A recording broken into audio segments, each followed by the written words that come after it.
further take the proceedings ahead from me, I invite Mr. Rakesh Batra.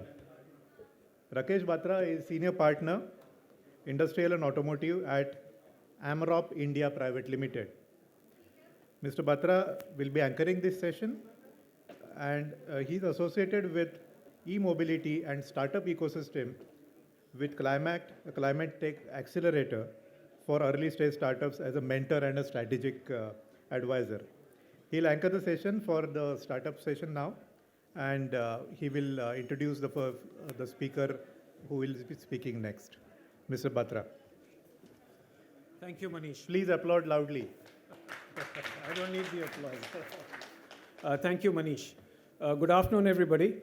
It's my pleasure to introduce the first speaker who actually needs no introduction, Mr. Arjun Malhotra. I have the proud privilege of introducing you to him, and I've actually known him for a number of years. We're both alums of IIT Kharagpur, though he's much senior than me.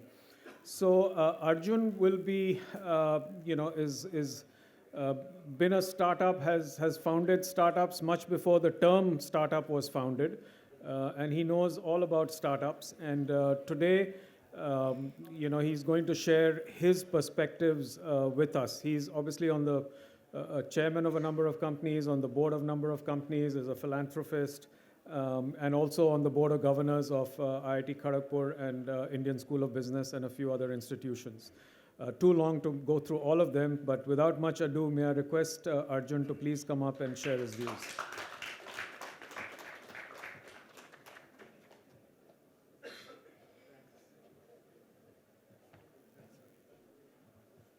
Thank you. Thanks, Rakesh. Thank you. Nice to see everyone still awake, probably after that cup of tea or coffee. But, I've been in this conference since the morning, and everything that I wanted to say, somehow someone has already said it. So, as I always put it, you feel like Elizabeth Taylor's fourth husband. You know what you have to do, you just don't know how to make it interesting. So that's my situation right now. But I did, through all that, put up a cheat sheet. So let me get it out so I can. So first thing I want to say is that I am no expert on EV. I'm an IT person. I've been in IT my whole life. It's I graduated in 70, so 52 years. That's what I've been doing. So I will not be able to talk to you about EV, and I think a lot of these people have talked about it already, and so you have a good idea.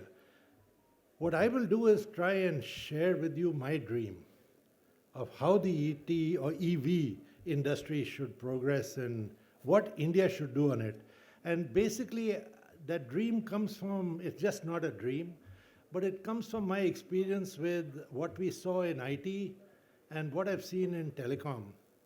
Two revolutions that have happened in India and have changed the country in many ways, both with different starting points. So I look at EV and try and say that, look, here's another revolution that's coming. And if I had a dream and if I had a way to look at it, how would I look at this from a country point of view? And I think from that, what will emerge, in my view, is some of the issues that entrepreneurs will want to look at, and maybe some ideas that they might want to take to the next step. Not all of them will be applicable without regulatory authorities, which is like it was in the old computer days. But yeah, it's just a set of ideas that I thought I would share with everyone. So first thing is, I think we have to take a holistic view. The country, and I'm talking, this is my dream for the country, has to take a holistic view of this whole EV revolution. And when I say holistic view, it's you've got to look at the whole thing. And I'll try and describe some of the elements that I think we need to look at. A lot of people have talked about them in different sessions with different things. And the other thing I want to mention is that when we did IT, India was a very small market for hardware, for computers. That's how we started in HCL. But today we are the third or fourth or fifth largest number of cars that are sold and the largest two-wheeler market in the world. And so I have a market. I can leverage that, and I should leverage it with my suppliers and not become a slave to what they supply me. And I think that's something we have to learn in India, that is a strength. I'll give you a small anecdote. I did the advanced management program at the Harvard Business School in 1985. And there was a director there from Ciba Geigy. And we had a discussion about some problem Binaka toothpaste had in Australia. And Ciba Geigy walked out of Australia. And then a few sessions later, we had a case on the problems Hindustan Richardson, Vicks, had in India about domestic, making it, and how they had to, how Gurcharan Das had to, who was the CEO in India at that time, had to actually get into some local medicines to be able to get Vicks to sell in India. And someone from the US asked the Ciba Geigy person a question as to, are you still in India? And he said, yes. Then he said, how come you had a small problem in Australia and you walked out? And you have this huge problem in India and you decided to stay there. He said 10 million people using toothpaste and 300 million people using toothpaste. You've got to look at things very differently. And so that is our strength. And I think we tend to overlook it or forget it at some stage, that I can now dictate to my car manufacturers who come in from overseas on what I want and what standards I want. EU has done that to Apple with USB-C. I don't know how many of you have read that. But Apple has to, if they want to sell in the EU, they have to standardize on their chargers, which is something they were making money on earlier. I also want to give the example of how California, someone mentioned that, how California has passed an edict that by a certain year, unless 25% or some percent of your cars are not, on alternative energy, you as a car manufacturer can't sell your cars in California. And so how is California able to do that? It's because 50 odd million people out of the 300 million people in the US live in that state. And they are one of the biggest car consumers, so to say. So I just wanted to leave that background. And my dream is based on that. The fact that I have that market and that I can dictate to my suppliers as to what I want. And my first thing is, I would like to standardize my battery. I would like to standardize my cell and say that I have a cell, it's a small cell. Two of them maybe go into a two-wheeler, 3 of them go into a three-wheeler, 4 of them go into a car, 12 of them go into a truck. But they are constructed from that cell. And then it makes my life very easy because I can talk about my present petrol pumps replacing charged batteries. Yes, I have to do some technology to see how old the battery is, what I should charge them, put a little meter there that gives me battery life, but those are solvable problems. But the whole idea is that if I have that, then I dictate to people that if you want to sell a car in this country, you have to use this standardized battery. And then my recycling plants and everything I have to do with the battery becomes fairly simple. The other thing I wanted to mention was, we talked about lots of battery technologies. We talked about lithium being a big problem. I know some people in the US who have developed batteries commercially available. I don't know how good or bad they are. I haven't looked at that, how dense they are or whatever. But they use aluminum instead of lithium. Right? I have, tons of aluminum, tons of bauxite in this country. Yes, there's an energy problem converting bauxite to aluminum. But that's something that makes me independent of any supply chain overseas. And I become completely, quote unquote, Atmanirbhar, as we all want to be. So I just wanted to mention that. And again, I'm talking about my dream here. I'm not saying that this is what... Welcome to Electric One, India's first multi-branded... Okay, I thought... Yeah, also, we've got to take a long-term view. I think, right now, everyone mentioned we are playing catch-up with what is happening in the EV space, right? We'll probably catch up at some stage. It'll take us X years. Someone else mentioned technology is moving so fast that while you're trying to catch up with the old technology, some new technology would have come in and taken over. I think we've got to take a long-term view, and I didn't get a chance to talk to the Niti Aayog person. Obviously, they're doing some good work, but I think you've got to look at it a little long-term. How many of you know or have heard of flying taxis that are supposedly coming up, haven't become commercial as yet, but will be there in a few years? And so maybe that's what we should do our research on, and be the leader in those flying taxis, rather than trying to be a leader in something that other people have already got leadership positions. I don't know how many of you have been in technology, but what we've got to do all the time is gamble on something new that's coming and put your weight behind it. And if you make the right bet, you're a real winner. If you make the wrong bet, it costs you a lot of money, but you've got to get up and start running again. And that is technology. And unfortunately, governments don't take bets. Right? They, in fact, they just don't take decisions most of the time. And again, there's a history to that, but I won't get into it because I don't want to criticize anyone at this point. What I also wanted to mention out here was, obviously, when we look at it holistically, I think the government also, or not the government, but we need to look at how to get both skilling the ITIs or whoever is doing that kind of skilling, as well as the universities, to have automotive engineering as a discipline. You want to be big in EV automotives, you've got to have that discipline. That manpower thing that people talked about, that's going to be a real problem if we don't get them in, because we've got to get them in not just to design and make the machines run production floors, but also to do maintenance at multiple places. And so I need to set up, again, if I have to make something for India, I have actually 2 or 3 conditions. One is it's got to be repairable, and it's got to be repairable at one of those roadside places where someone can fix it. Obviously, he can't fix everything. Some things will be swapped, but there should be, whatever can be fixed, should be simple enough for that person to fix it.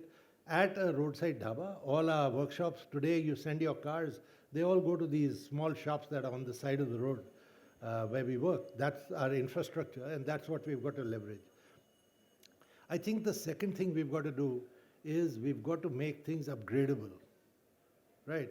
So I don't know how many of you, in the US, I still have my 2007 Lexus, and it's giving me, touch wood, it's giving me great service. I don't feel the need to replace it, although there's a lot of pressure to go hybrid or electric.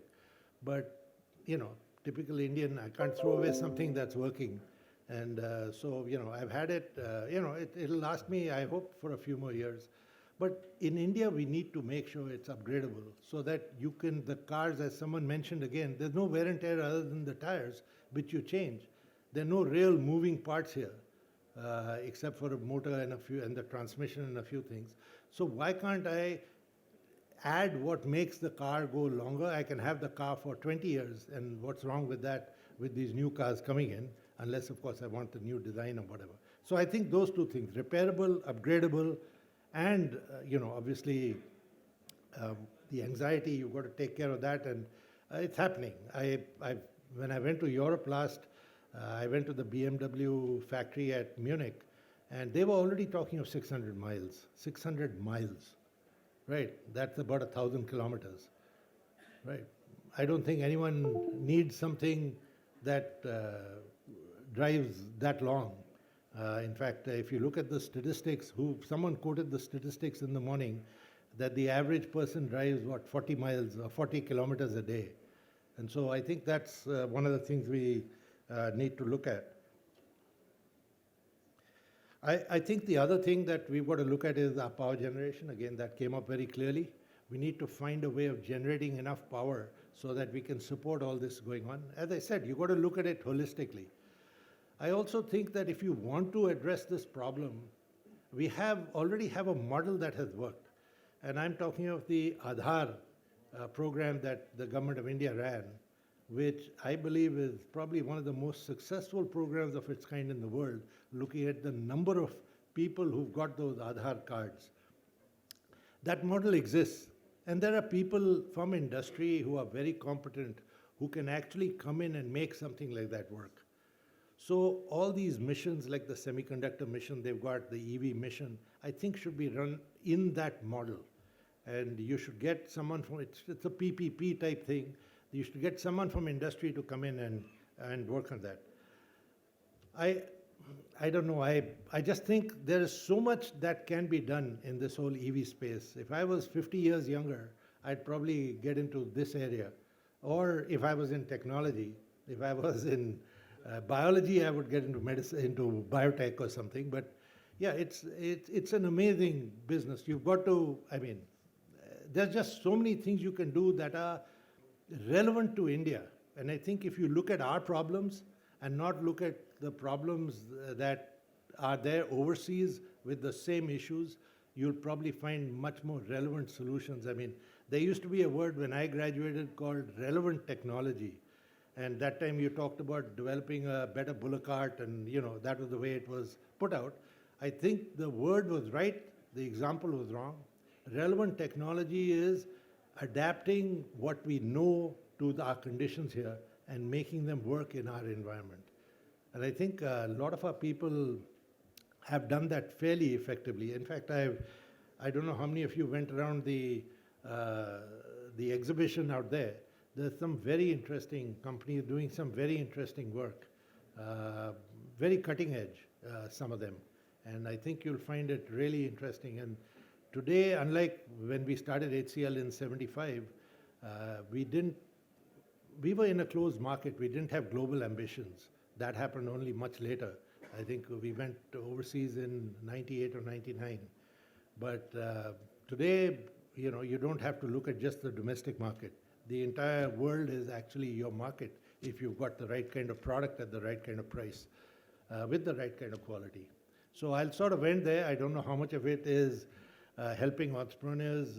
I'd be happy to answer questions. I'd just leave you with a very interesting quote that I came across. I don't remember who did it, but I think it's one of the American Indian chiefs said it at some time. He said, "We do not inherit the earth from our ancestors. We borrow it from our children." And I think that's the way you've got to look at how you put off lights when you're not using them, and do a number of things. When you throw away paper, why don't you use the other side if it's printed on one side? By the way, there's an Israeli company now that takes the laser ink off the page and you can use that paper again. So there are lots of very interesting things going on all over the world that are actually working towards this climate challenge that we should look at very carefully, and there's no reason why we can't replicate a lot of that in India. Thank you.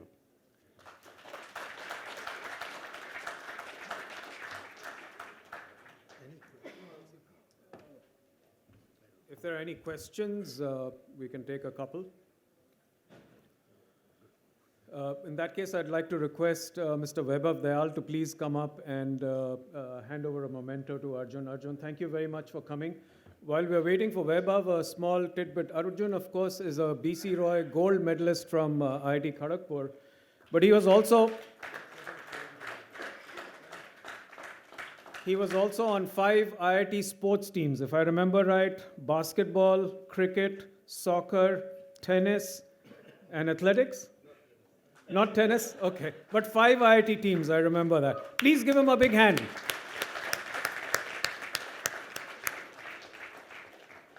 So we now move on to the next part of this startup session. And I'd like to invite the speakers for this session to please come up on stage as I call your name. So could we have Mr. Rana Singh, please, founder of Citrans Mobility? Could we please have Mr. Varun Agni, co-founder of Bounce EV? Could we please have Mr. Visak Sasikumar, founder and CEO of Fin Mobility? Mr. We'll give them all a hand together. Could I please have Mr. Kaustubh Dhonde from AutoNext? Kaustubh is not here. Somebody. Oh, he's there. Okay, sorry. Kaustubh is here. Amit Das, founder and CEO of Electric One. And last but not least, Mr. Shubhendu Mandal, co-founder of Design Forge. So now please give them a big hand. Thank you all for being here. So just to set the context of the startup world, I wanted to share a few tidbits. So I don't know how many of you know, but 1 in every 8 new companies in India today is a startup. So that's about 12% startups every year out of the companies that are being formed. And this has gone from about 3% 5 years ago, 7 years ago. Second point is 1 in every 10 get venture funding today. So that needle is moving up as well. Now India is the 4th largest country by size of venture funding. So, and this is based on a KPMG recent venture pulse from 2021. India had 35 billion in venture funding, which is the same as UK, which is 35 billion, the highest being US, which is at 330 billion. But it's moved up quite a few spots there. India VC funding jumped from 13 billion in 2020 to 35 billion. So almost 3 times in the last 1 year, from 2020 to 2021. And the interesting fact about that is it's driven largely by domestic money. So family offices, local institutions are now getting into venture funding in a big way. The top 5 sectors that draw venture funding today and make up about half of the Indian startups: EdTech, enterprise tech, retail tech, health tech, and banking and financial services. And all of these 5 sectors are growing at about 38 to 50% in the last 5 years in terms of a CAGR. So with that little bit of context, we're going to start with the first speaker in this session. And that's a video that has actually been recorded since Dr. Sujit Kumar of Iron Blocks could not be here. We have a video that's already been recorded. If we could have that video ready, please. So he's a graduate of alum of... you want to do that later? The video is not ready? Okay. So let me then invite Mr. Rana Singh, founder and director of C-Trans Mobility. They're into mobile charging stations, I believe. And let me hand over to Rana to do a 10-minute presentation, please. I'll give you a warning call at 8 minutes. Okay, sure. Thank you very much. So, Presentation.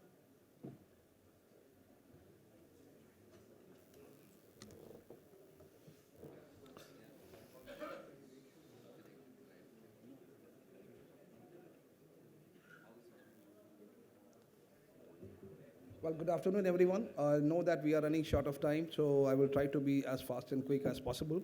So anyway, we are trying to make the EV as fast and as quick and as possible. So here, first of all, I would like to quote, since the morning we have been hearing about ring anxiety and many other words. Everybody is, I think, is bored. But right now, here we are with actually solution. This is something, all the problem that we have been talking about is a charging infrastructure or anything. So this is just a quick show of that what we are actually are. We can skip that part. People can just run through this. I would like rather to focus on that what we exactly do. So can you go to the next slide? Skip this one. I'm saving time, that's it. These are the data which is everybody is aware. So we all are learning people here. No need to go through a lot of data. Just at a glance of it and just go to the next slide. Can you go to the next slide? Yeah, next. Yeah, these are the typical problems. There are a series of problems we discuss, and I can just highlight you that EVs are catching fire. We are having the issues regarding the power. Even if the power is there, then the insufficiency of the parking space. People are struggling. Why you have put in the EV station over here? We need to put our vehicle in this particular space. And then the charging station itself, I've been hearing about that there are charging stations from Kashmir to Kanyakumari everywhere, but is it enough, or are they going to be enough? How many of them we will require? Then we have a standardization issues. People may say that we have a lot of standards, but now that is a problem that we have a lot of standards.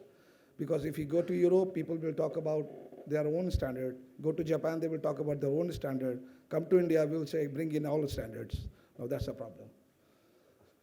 Again, the charging problems.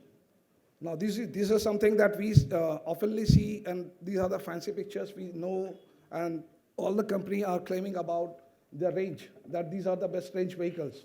Going to the next slide, what I mean to say here is, can you, this is how the things change. People in India are very price sensitive.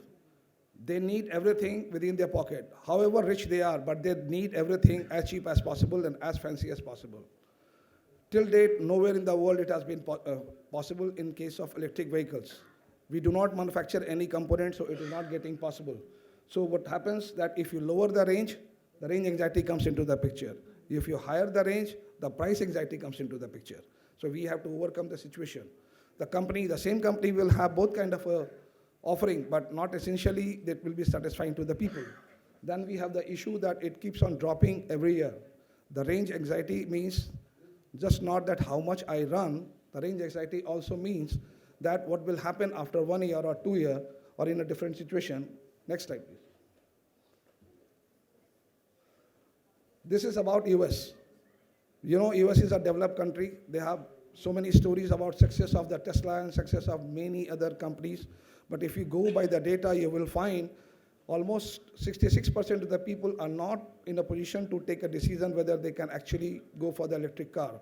Now, giving in the situation that we will be having so much of electric vehicle by 2030 or by 2070, we will be having 100% electric vehicle. Looking in this particular developed situation, and we still into a developing situation, looks something very fishy. Next. These are the factors we know that these are affecting the range. So range will always be a problem. So what should be the solution for the anxiety? Now I'm coming back to the same word, anxiety. Next. This is where we come into the picture with a very, very basic thoughts. That if we do not have enough land, enough infrastructure to put in the charging station, why not make a charging station which can go to the people, because we don't have so many electric vehicles everywhere.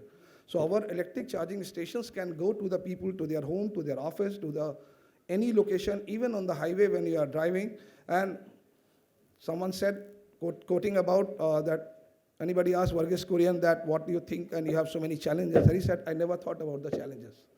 I only thought about the problem, and that is the solution. So similarly, we thought about a solution. This is something that either you should be having a vehicle which can go to charge you, or either you should be having a battery where you can swap. Now, battery swapping is something which we are hearing in case of two-wheelers, but I'm sure that nobody has seen anything in the four-wheelers. You cannot swap a battery in the four-wheelers. But why can't we have an add-on battery, something like we always have for the phone? So this is a very simple idea. So I just stuck to the simple idea that built up a vehicle which should be electrically qualified, it should be meeting all the standards, and then make a battery which is most safe. You can easily put in your boot and take it out of the boot. So it gives you some enough power to go for 25 or 40 kilometers maximum. But then it will need some kind of a chain. Some kind of a chain of distribution. So it was very easy. You have seen the gas cylinders, you have seen the small gas cylinders. So you can make a small gas cylinders available everywhere. It is most easy for the vendors. So it is something like refilling the cylinders more and more again and again. So this is the basic idea India is already having. And we have the channel partners spread it even in the rural India. We just have to make it available to them, and they can do that.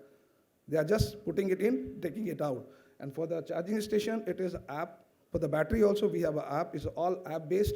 So any subscriber can just go, he can click, and he can either call the vehicle, he can call the battery, or he can go to the vehicle and he can get himself charged.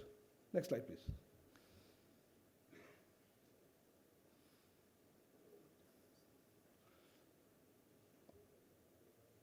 Okay, these are the few of the examples this I was talking about. I think I was going ahead of the slide. Like these kind of solutions, what we can put into the railway stations, we can put into the malls or many different locations where our vehicle could be in a range of say 20-25 kilometers, and they are available for the people who are trying to look for a charging station. So land is very expensive, and putting infrastructure and waiting for a car for a whole day again is a punishment. So we are just taking that punishment out through the app. Next. This is the vehicle. I think some of you people would have seen it is standing outside. It has got the ability which can charge around 100 bicycles, over 100 bicycles on this vehicle. It can charge around 6 cars simultaneously on this vehicle. And then it has got some other factors which can just run through. If I would have time, I would have loved to tell you more about it, but I can see all the friends are eagerly waiting that when I'm going to finish and let you know. If you want to know, actually, there's a vehicle standing outside. You can go there, you can collect the flyer. It is basically put inside the flyer, and you can collect from there. Next. This is about the vehicle, that all the chargers which are installed, and it is having the distribution unit inside, and it is having all IoT controlled. So we will be having our back-end control over every vehicle which is on the road. So we will also have the monitoring of our consumers. If they want to know that how much energy they have been consuming, they may be having other ways, but we also provide through our app.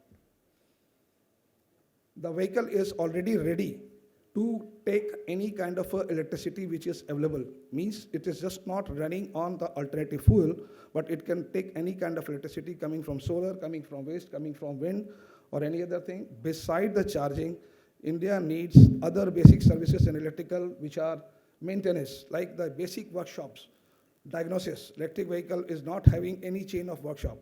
Even the prime manufacturers are also finding a big problem dealing with this. So this is something going to go and take the problem. Then it has got the grid autonomous, and sales and marketing team are behind it. Go to the next slide, please. This is just a revenue model, which is going to give you some picture at a glance that how and what way that these are actually going to make money. The vehicle just not make money out of making the charging. Charging is one thing. They are also having a media space where they can have our electronic media or even a fixed media by which they can make money out of that, or the channel partner can make money out of that. Then enterprise solutions, the chain of network like the 24/7 car solutions and all these workshops and garage. So you provide them the tooling, you provide them the diagnosis to the insurance companies. These are all the means of making the money out of this particular solution. Next. So this battery, as I said, this is something on-call battery, which you can actually have in your boot space. You do not need to carry this battery. There is just a small attachment you need to carry. It is something like if you have seen the amplifier behind your cars, it is sitting behind the seat, your back seats. So whenever you need some extra, like a water bottle, you just buy it from anywhere, you put in, you use the energy, and then use the energy and give it back. Please, next slide. Everything is on the e-payment.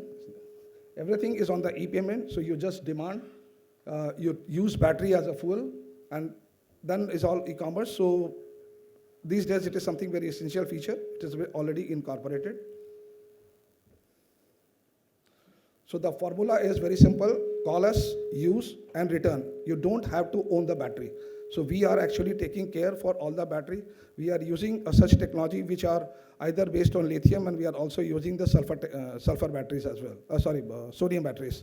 So in a way, the sodium battery will be taking some time. Right now, we will be gradually shifting from lithium to sodium batteries, because we understand lithium is something which is not very pro-Indian. It is something we have a concern. So sodium, I think, is one of the substances which we see it is in abundance. India is having a lot of sodium. So if we promote sodium, I think tomorrow we will have very cheap versions of batteries. So we are initiating this. Today it is expensive. So we are not asking you to pay any money. You just pay what you use. That's it. Please give a big hand to Mr. Rana. Thank you. Next, I'd like to invite Mr. Varun Agni from Bounce. A big hand for him, by the way. He's traveled from Bangalore just for this. So I'm sure all of you have heard of Bounce. Probably doesn't need a lot of introduction. Any users of Bounce over here? Yeah, good. So there are some users. But Bounce started as a free float, two-wheeler sharing, scooter sharing business.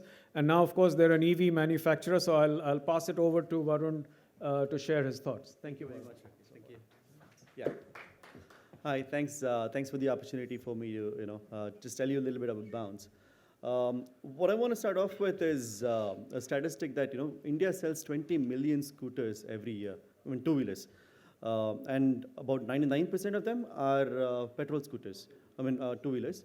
And it's just 1% that is electric, and that's also after a lot of struggle, after years and years of advancement from the electric side.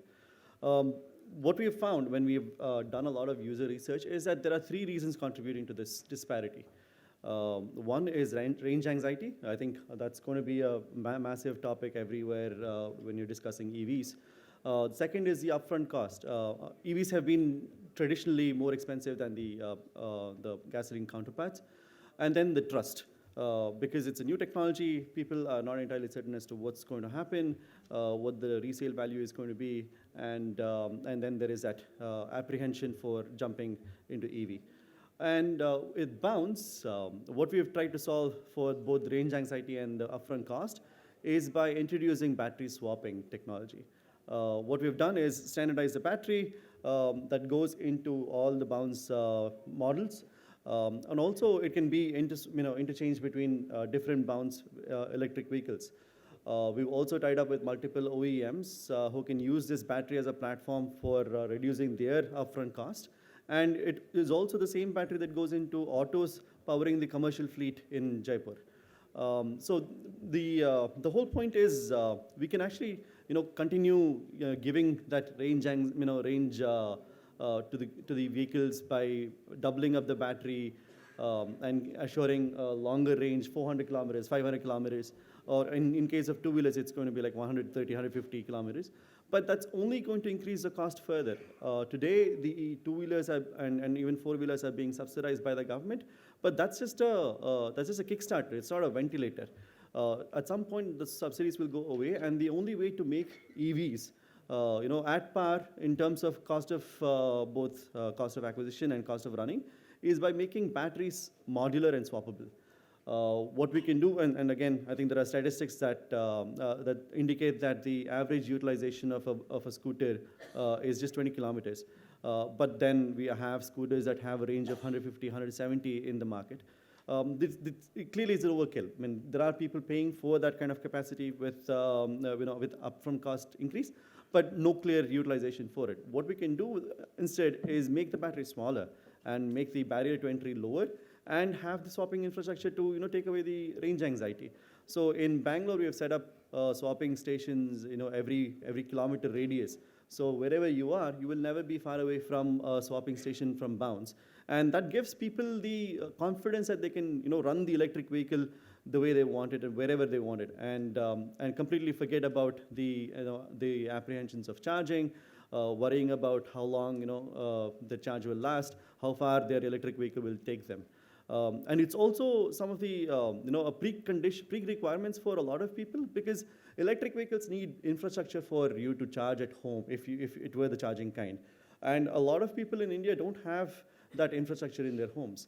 A lot of people in Bangalore, new to employment, who would be looking for a two-wheeler as their first mode of commute, would be staying in PGs or hostels or rental places where they don't have any infrastructure to charge their vehicles, let alone charge their vehicles. They don't have infrastructure to park their vehicles.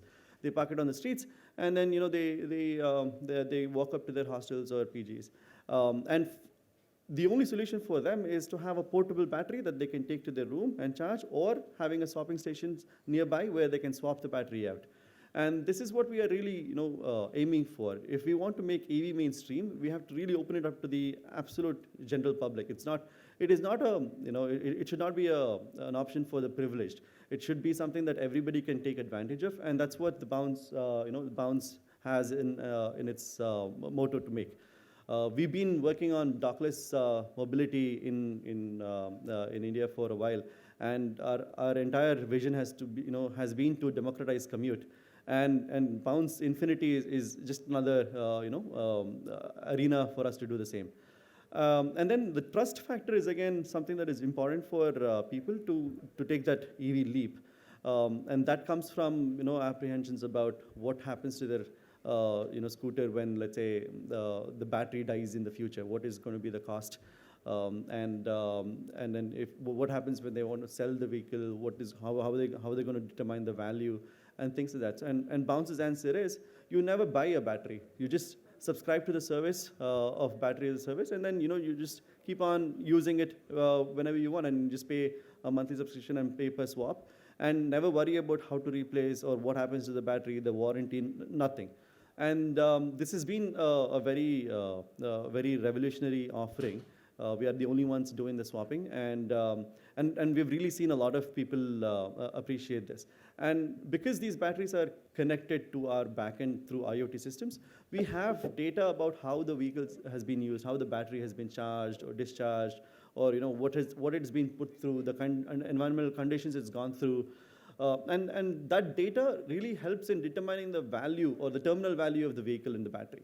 And that's how we are able to even promise a buyback guarantee, where we can tell you that, hey, you don't have to worry about your vehicle's afterlife, or if you want to just swap up or trade up, you already have, we already have data about it, and we can give you a buyback scheme, buyback guarantee on that vehicle. So this is how we're planning on, going for helping the EV become mainstream. And our knowledge of operating a very large fleet, where we had about 30,000 scooters in the dockless time, has helped us a lot in terms of understanding what India needs, what kind of vehicle really would survive in the Indian in road conditions, the kind of abuse they go through. And all that data has really gone into the design of the vehicle. To just summarize, it's a vehicle that is made in India, made for India. And it's just not the vehicle, but the entire business model around it, which has been catered to, encourage the mass adoption of EVs in India. Thanks very much. Big hand for Varun, who's come all the way from Bangalore again, please. Thank you, Varun. I should add that if you have questions, our speakers are all going to be here, and what we'll do is we'll take some questions at the end after everybody's finished speaking, so that everybody gets a chance. You can direct it to one or all of them as you feel like. Our next speaker for this session is Visak Sasikumar, and Visak too has come from Bangalore, I believe. So please give Visak a big hand. So their business, at Fin Mobility is very interesting. So they're doing something which is, electric vehicle as a service, and around the last mile ecosystem. So let's hear from Sasi. Thank you.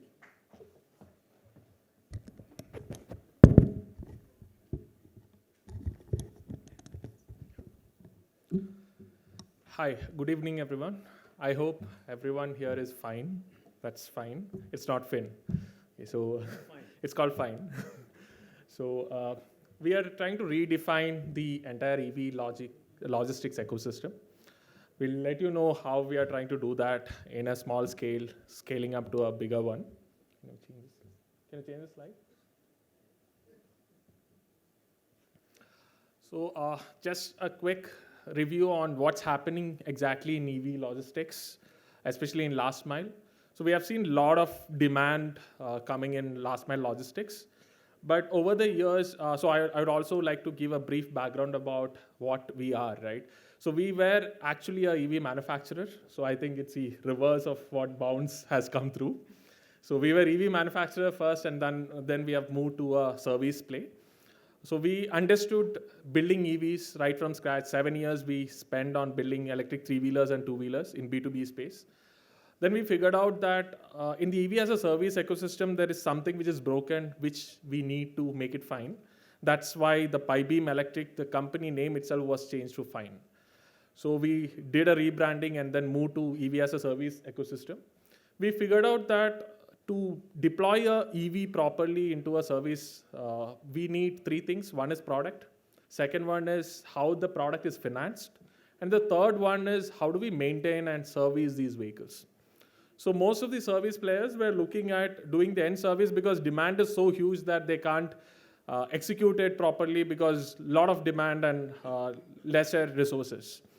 So that is when we said, hey, we have the EV knowledge, and we think the way these vehicles are financed is not the right way, because raising an equity funding and then using that to buy vehicles is going to that to a depreciating asset like an EV, which is at 20% year on year, it is going to put a hole on your business model.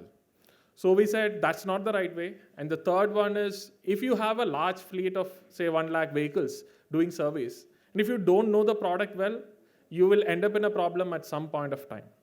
So we figured out how do we go from the other side with the product knowledge and look at integrating all these 3 components into a single platform. So that's what we are trying to do here. We are trying to build India's largest EV ecosystem play. So earlier we were competing with manufacturers. So now we don't have competitors. We call everyone friends and collaborators. So I think to build an ecosystem, you need to be a collaborator rather than competing against each other, because the demand is there. Now we need to come together and create this ecosystem. Can you change the slide? So let's look at how India can be green 100% by 2030, right? It's a huge challenge. A single person sitting here cannot do it, but we coming together can actually do it. That's what our proposal to everyone is. That's what our business model is based on. Can you go to the next slide? So what are we looking at when 100% EV conversion, right? So we are looking at somewhere these numbers of 3-wheelers, 2-wheelers to be EVs by 2025 and then move towards 100% transformation. But this is going to take a lot of time and a lot of effort. Can you change the next slide?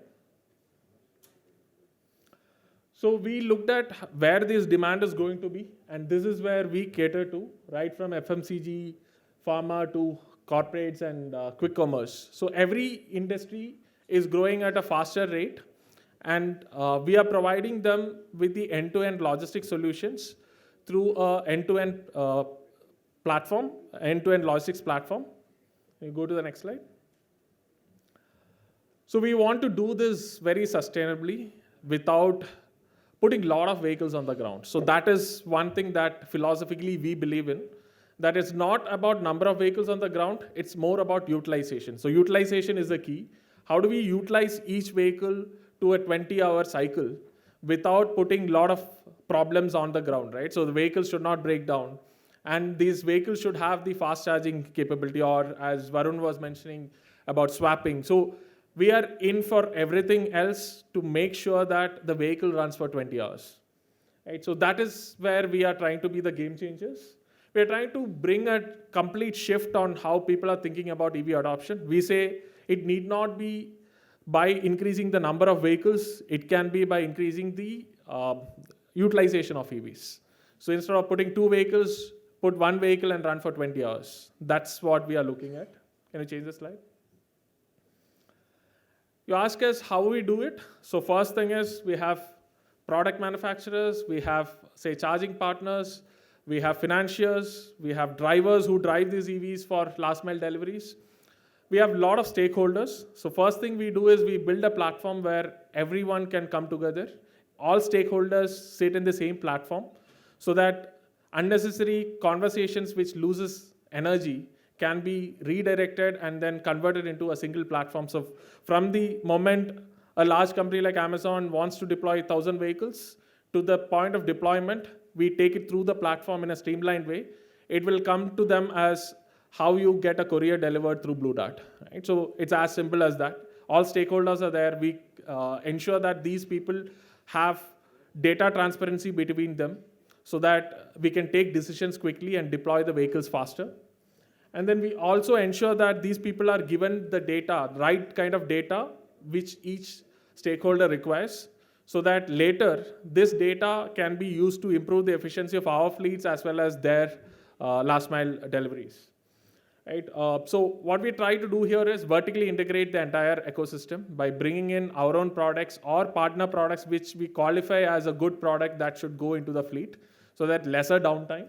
And then ensure that we being coming from a manufacturing background or building EVs, we work with new technologies to get it integrated into the fleet, which is very difficult for a new service player to come and do it. Because of the EV know-how, we are able to do that. And at the most, we are trying to give complete transparency to the entire EV ecosystem, right from the deployment side to financing the EVs and to do the services. Can you go to the next slide? So the role of EV technology in the ecosystem, right? So you need to have fast charging, you need to have swapping. For this, you need to ensure that there are a lot of people coming together and work together. Can you go to the next slide? So the major point that we are trying to drive here is a vehicle which starts early morning 4 o'clock to be deployed till late night 12 o'clock. There are multiple options in which the vehicle can be deployed. How to build a platform to cross-utilize these EVs, that is going to be the key moving forward in adopting the EVs in B2B logistics. Yeah, can you go to the next slide? This is how we differentiate from others in the market. So we say it's vertically integrated. We have control on product, finance, and services. Others have to depend on a lot of other stakeholders, which will take more time and inefficiencies. Can you go to the next slide?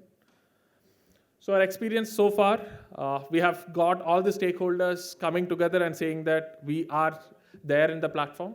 So that is the best success or the most successful moment that we had, rather than putting more vehicles on the ground.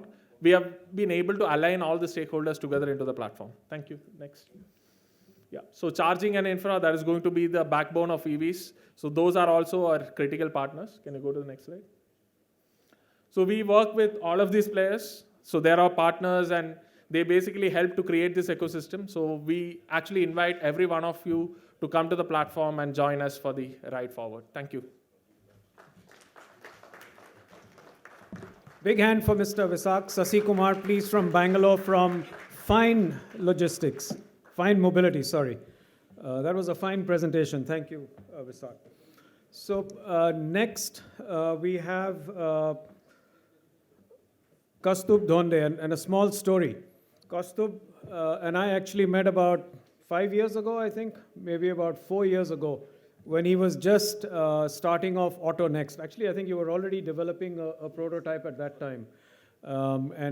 We happened to meet, and I was pleasantly surprised to see him here today and see all the development that actually AutoNext has achieved in the meantime. So Kaustubh is going to share his story about an autonomous tractor that they have developed, and also an electric tractor. And over to you, Kaustubh. Thank you. Hello, everyone. My name is Kaustubh Dhonde. We are at AutoNext Automation. We are developing an electric self-driving tractor, as you can see. If you can play the video first, it'll be great. We can show the product directly. So just to start with, everybody is developing two-wheelers and three-wheelers. Actually, you must be questioning, why did I start with tractors? And that was in 2017, when EV was not there. So just to give you a background, my grandparents are farmers. So I have seen farming from my childhood days. I've always been there, in vacation times, and helped them. So I've seen the transition happen from the times when we had ox to get the job done to now tractors. So I've seen a lot of people, buying tractors, but then again selling it off, majority of the farmers. So I happened to ask them, what was the reason behind them selling the tractors back. That time I got to know that Indian farmers who own less than 5 acres of land, for them it becomes a very difficult or challenging task to actually operate the tractor, because operational expense is very high. And we went on to discuss further, and we realized there are more challenges, and that's where AutoNext started. We can play the video now. Yeah.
So coming to the presentation, as a company, we are developing two things. One is a high torque electric powertrain, and the second is off-road automation technology.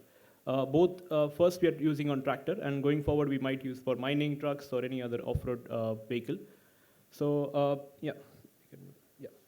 So these are the challenges that we are trying to address. Basically, the vehicles are not efficient. The powertrain basically helps you to reduce the overall operational expense because it's electric. And the driverless part, in India, we say that people are everywhere, but cheaper the labor, it's more unreliable. So basically, when it comes to farming, you have to make sure that the labor is present at the right time because it's a very short window that you get. So we are making it driverless to reduce that dependency that you have on labor. So a tractor is a commercial vehicle, so it will be sold on a different model, a TCO, total cost of ownership. I think a lot of people spoke about it in previous presentations. We have a total saving of around 46 lakh rupees, basically, when you're actually owning a tractor for over a 10 years lifespan, and it's a very huge amount when it comes to farmers. We've compared the cost of ownership as well as the operatings. These are the three variants that we are actually starting with. First, we'll launch 45 HP tractor. We have 20 HP and 35 HP, which are fairly for different types of farmings, horticulture and average farmer use case as well. People must be questioning that in rural areas there's no electricity. How are you going to charge the tractors? Especially in rural scenario, I'll tell you. Even we had the question first when we went there. We saw that every alternate farm has a 3-phase power supply already present. So electric infrastructure as such is already naturally available over there because they're using it for the water pumps. So you can use the same power supply to actually charge your vehicle, and you can get the tractors running immediately. So we are basically software on wheel. A lot of data can be collected and offered it to pesticide manufacturers. Even a lot of government can also use this data that we are offering. We've already got a patent on off-road automation. 3 more patents are going to be filed in high torque electric powertrain. Our automation tech is very low cost, so you don't have to pay a premium to actually get the tractor driverless. Our accuracy is very high. We could even detect a small rat traveling inside a farm plot, which the driver could not see. Our deck could detect that. We got a centimeter accuracy also on the farm. So the market is big. $65 billion US market globally. India basically covers 50% of the market. About 20 lakh tractors are sold globally, out of which 9 lakh tractors are actually made in India, and 1 lakh are exported, and the rest are used in India. So it's a very huge market, and India is a global leader when it comes to tractors. We are going to target the 10% after by 28, which is going to be the electric. There are a few people who are already working on this area, a lot of competitors who are actually present globally. Few are using small tractors. Most of them are working on garden tractors, which are low HP, low power. We are the only ones who are actually working on high torque, high HP tractors, which are the 45 and 35 HP tractors.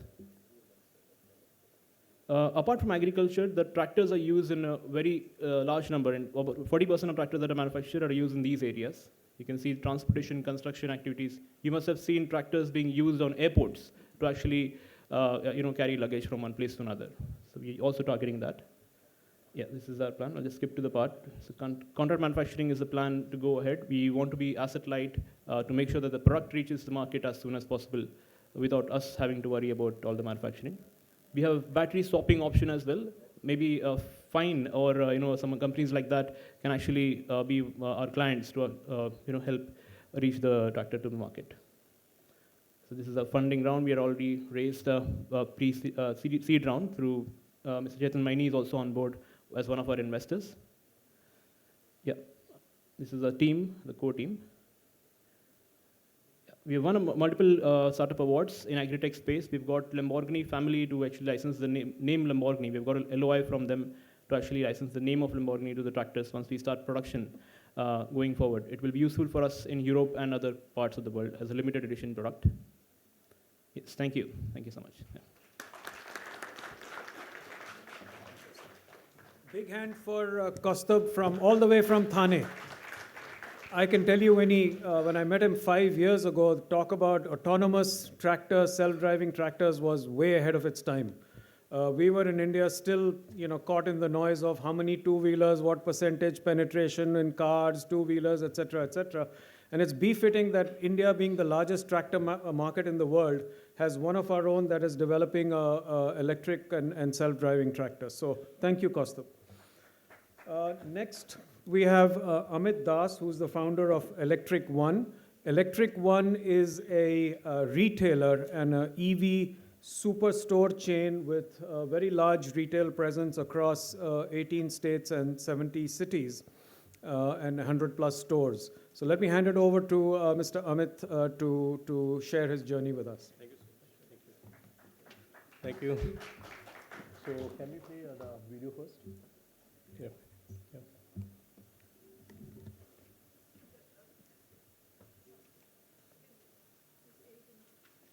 Yeah, can you play the video? Welcome to Electric One, India's first multi-branded electric vehicle store chain.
So I do simplest thing, which is sales.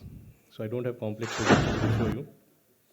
But when I started 3 years back, I was looking forward to produce an scooter, EV scooter, and then an investor told me, how will you sell your vehicles pan-India? There are so many challenges. Why don't you do a survey across India and check, what is selling, what is not selling, what are the problems at the ground level, We did a survey, and I'll ask a question to an audience, to the audience first. How many of you have driven a motorcycle and electric scooter? Electric scooter. It's a fairly good number now. I think a year back, only one hand was raised. So the first point is that how many of us experience an electric scooter firsthand. It was very hard for me to convince my dad in Kolkata to buy electric scooter. So that was the biggest challenge which I overcome now. So our chain helps do a test drive in tier 3, tier 4 cities across India. We are present in almost, can you show the presentation? Almost 90 plus cities. The next one. Next one. Next one. Next one. Yeah. So we are present across tier 3, tier 4 cities, pan-India. And the first thing which somebody comes to our store and does is doing a test drive. Because his perception changes completely when he drives an EV. How he starts, how he drives, how he charges, these are first-hand experiences which we give as a company to anybody who comes to our store. The second thing, which is very common for Indian as a consumer, is comparison. So we go to stores, we go to all the stores, we compare prices, we compare products, and many times it's a window shopping also. So we do give that space to people to come, to shop, and compare. The third thing which is very important in India is to be at a place which is good in terms of look and feel. When I went to a EV store 3 years back, I could not see a standard look and feel, CIDI, nothing at all. It was just a small store selling some Chinese assembled scooter. So we did worked on that look and feel, and now each and every store across India is basically same as we speak. It looks same. The fourth thing, I think it took almost 20, 30 years for Honda, for Hero, for Bajaj, for TVS to build one product which is selling in the market. Honda has Activa, TVS has Apache, Bajaj has Pulsar. So what does it take for a young company, an EV company, to bring all the products, 7, 8 products in the market, which have been a common norm, build a dealership, and ultimately a dealer ends up getting a dead stock after 3 months, 4 months. one product is selling and 5 products are not selling in the market. That's where this multi-brand concept of ours came into play, wherein we have divided the segments into conventional scooter, premium scooters, cycles, e-rickshaws, and each segment we have multiple options, and each multiple option are actually selling products, which we have done, infused in our stores right now. Obviously, there's a talk between retail store, hybrid store, online stores, what are the formats which is going to drive, in the future. There are many players like Ola, which is into D2C. However, just to apprise you that Ola signed has agreement with us for after-sales service of Ola scooters in our Electric One stores.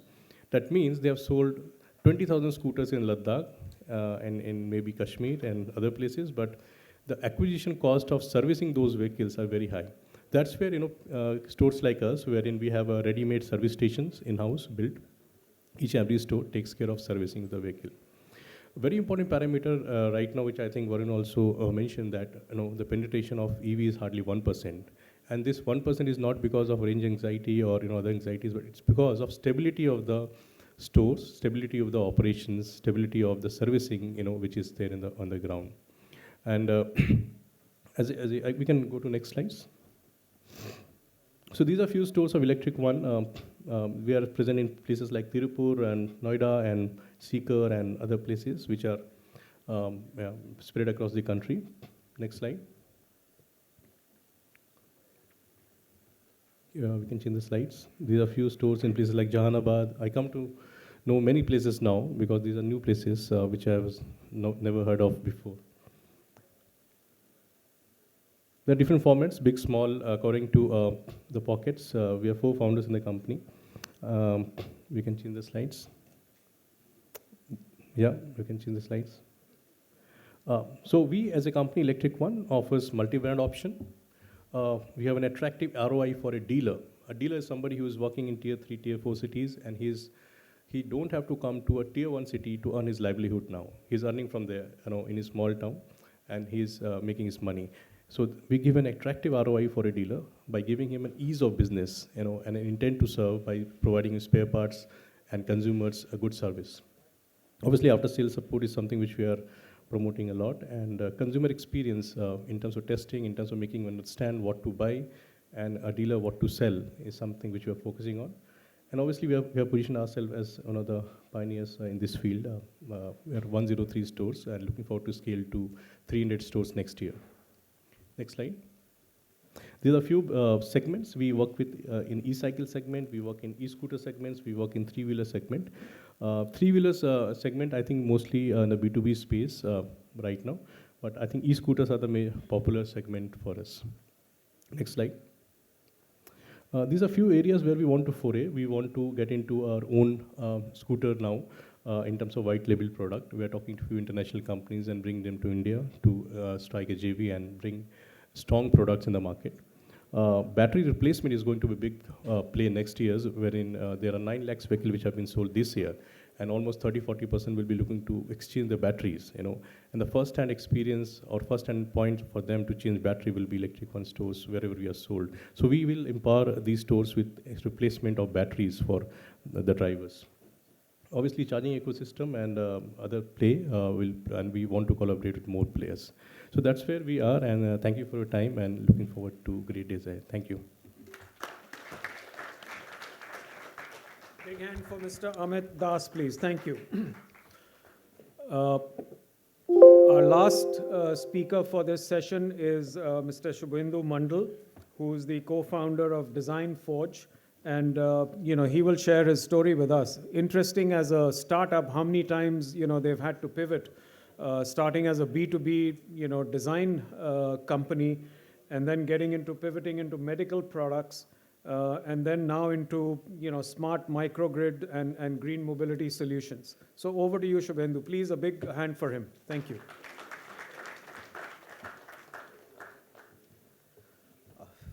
Thank you for inviting. I know that I am in between the keynote speaker like Professor Panigrahi and other. So I have a very compact pitch of say 3-4 minutes. Can you go to the next slide? So So first of all, we are very passionate in terms of whatever we do, we take care of some sort of sustainability and some sort of technology, but which can actually contribute in different verticals, and everything should be indigenous. I mean, we have very less dependent on the logistics and other things. And our in green mobility, our prime focus is into the smart grid and the microgrid. And within that, EV charging is just one of the solution. And we are academically collaborated with IIT Delhi as well as IIT Kharagpur.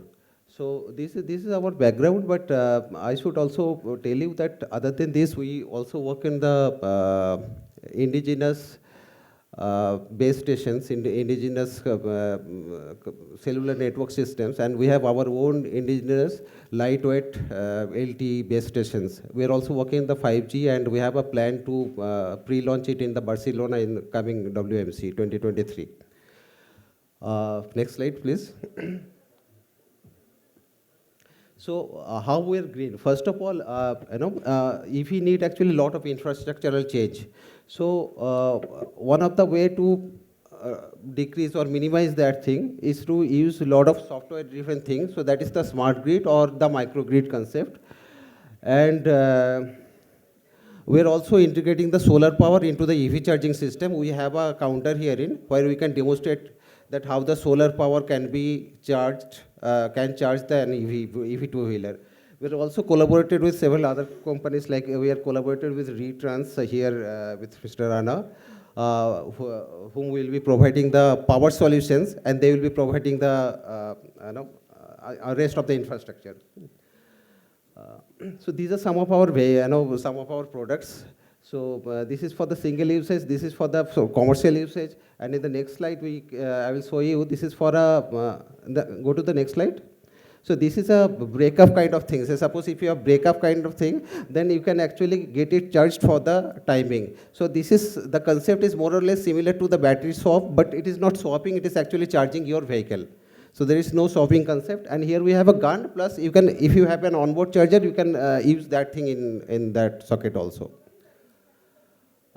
So that's what from my side. The last slide, I think we don't have anything. So that's what's my story, our story, and if you have any story, just drop in email, so we'll be happy to discuss. Thank you. Big hand for Mr. Mandal, please. Thank you. So that brings us to the end of the sessions. Vaibhav, did you want to run that video now? Or should we? All right, maybe we can put it on the website or circulate it later.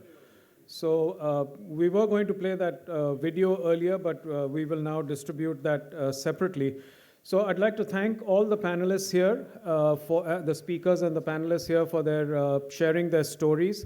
We do have time for a few questions. There's one question there. That lady, please, if you can share the mic, and then we'll come to you. Please state if your question is for any particular speaker or for all of them.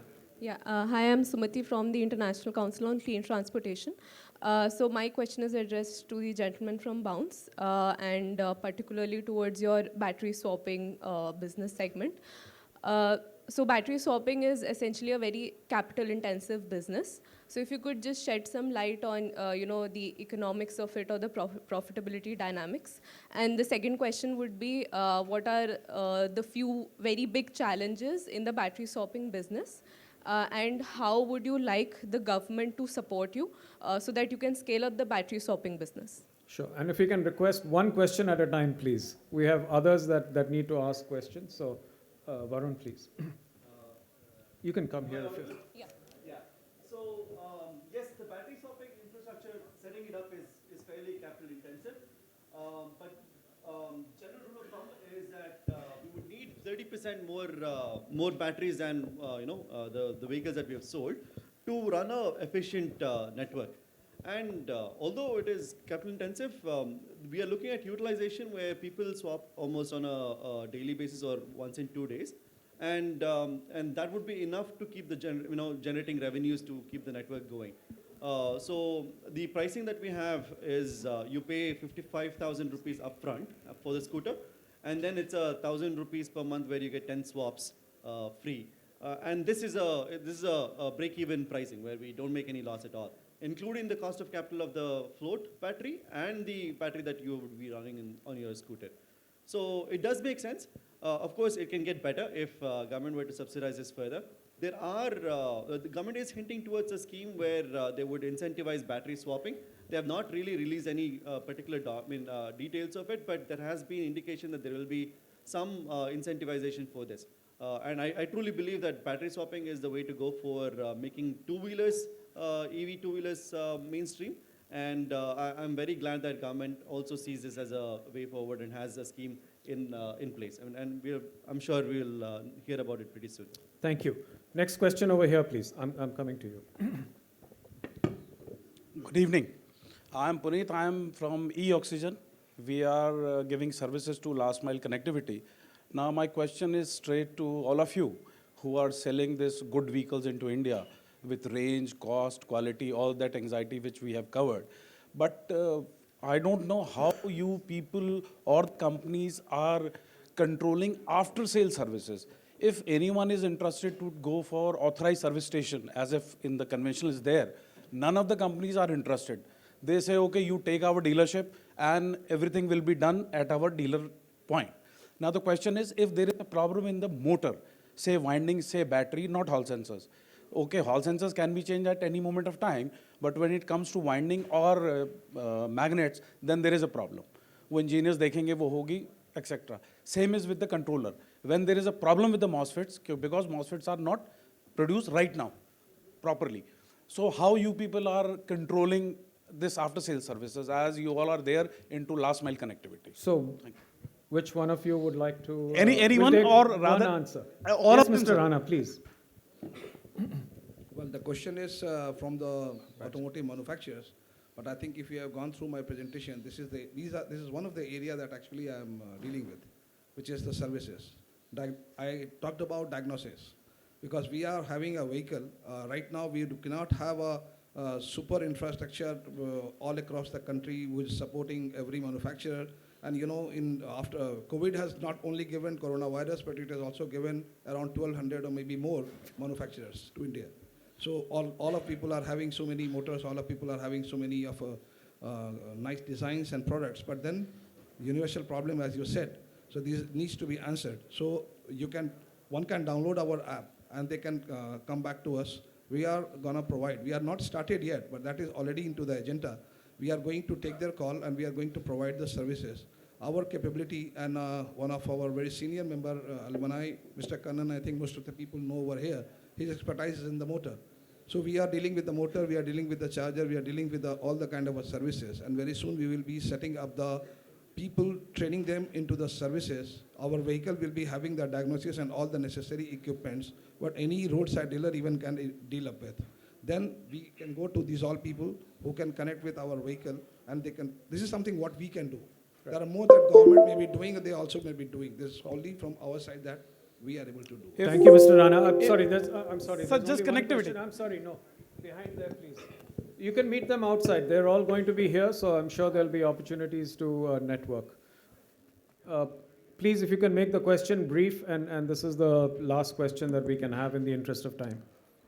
I am Dr. Rajneesh. I am Director Logistics in the Cabinet Secretariat under Prime Minister's Office. I just had a small query to Kaustubh Dhonde. You've been talking about the tractors. Your tractors, as you said, are being used in the sphere of agriculture and in the aviation to the extent of as a luggage trolley, pulling the luggage trolley. I just wanted to know, are there any prospects of manufacturing the tractors which can be used for aircraft towing? That means heavy duty tractors, 75-ton capacity and above. Either you or anybody else in the field. Is there anybody? Currently, as of now, what we know, nobody is doing that heavy load. We are already doing 19 tons. For us to go for higher ton load capacity, we'll have to, of course, work on that kind of a powertrain. We are working on that, actually, to be frank, as a future perspective. I would like to be in touch with you for the know-how. Thank you. Thank you very much. All right, thank you, everybody. It's been a great session and a privilege for me to anchor this. Big hand for all the speakers. And I'd request Mr. Sanjeev Nikore to kindly come up and felicitate all our speakers. Is Sanjeev here?